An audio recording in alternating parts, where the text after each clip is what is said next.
साथ साथ जिस तरीके से 300 पार हुआ है वो सबको दिख रहा है।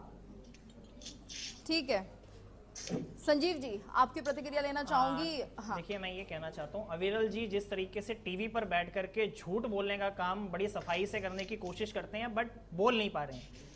आप ही बता दीजिए कि भारतीय जनता पार्टी ने शुरुआत में इलेक्शन जिस समय अनाउंस हुए थे उस समय भारतीय जनता पार्टी ने कितनी सीटें जीतने की हुंकार भरी थी, आप खुद ही बता दीजिए।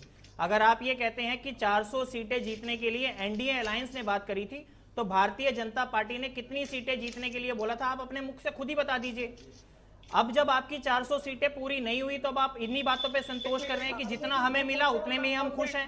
अब आप बातें करते हैं कि हम सिंगल लार्जेस्ट पार्टी बनकर के सामने आए हैं। एक समय पे आप बोला करते थे कि अब की बार 400 पार, हम 400 पार कर जाएंगे, हम ये कर जाएंगे, हम वो कर जाएंगे। प्रधानमंत्री नरेंद्र मोदी जी के नाम पे आपने पूरा का पूरा चुनाव लड़ा। तो आप जिस तरीके से देखेंगे, प्रधानमंत्री नरेंद्र मोदी जी भी 2014 से लेकर के 2024 तक हर एक चुनाव, चाहे वो छोटा चुनाव हो चाहे वो बड़ा चुनाव हो, सारे के सारे चुनाव नरेंद्र मोदी जी के नाम पे और उनके कामों पे लड़े गए। और जनता ने जिस तरीके से नरेंद्र मोदी जी को ही सिर्फ 1.5 लाख वोट एक्स्ट्रा दिए हैं, तो ये भी दिखता है कि नरेंद्र मोदी जी के काम को जनता ने सिरे से नकार दिया है। क्योंकि जो ये बात करते हैं किसानों की, तो किसानों की इन्होंने बात करी कि हमने 1 लाख का कर्जा किसानों का माफ किया। तो मैं आपको बताना चाहता हूं अविरल जी, शायद अगर आप इस बात से आपको अगर अनजान रहे, तो 2016 फरवरी में जिस समय बजट सत्र था, उस समय प्रधानमंत्री नरेंद्र मोदी जी ने एक वीडियो मैसेज जारी किया था और ये कहा था कि हम 2022 तक देश में जितने भी किसान हैं उनकी आय को दुगना करने का काम करेंगे।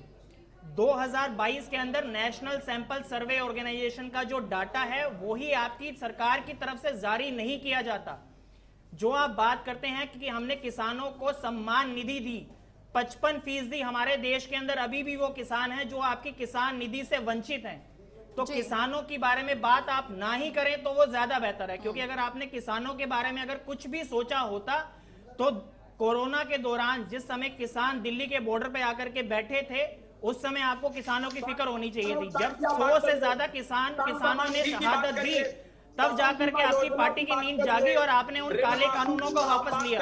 तो किसानों की बात, युवाओं की बात, महिलाओं की बात और कानून सुरक्षा की बात आप और आपके सांसद ना ही करें तो वो ज्यादा बेहतर है।